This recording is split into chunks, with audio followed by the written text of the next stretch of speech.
News కి స్వాగతం.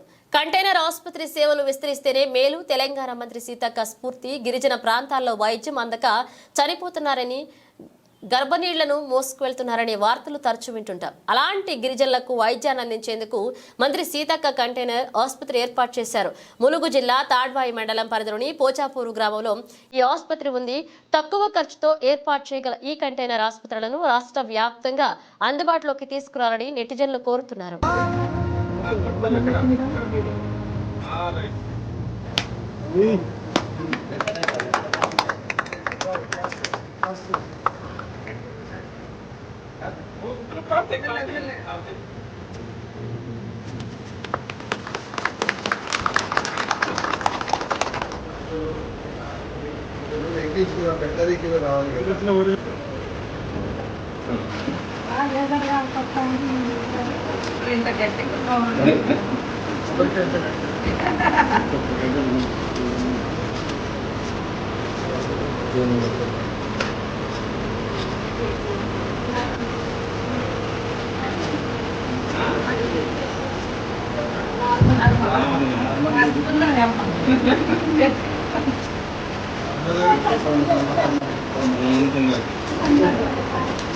ఇంకా కళ్ళు మా ఇప్పుడే కనబడతలేదు.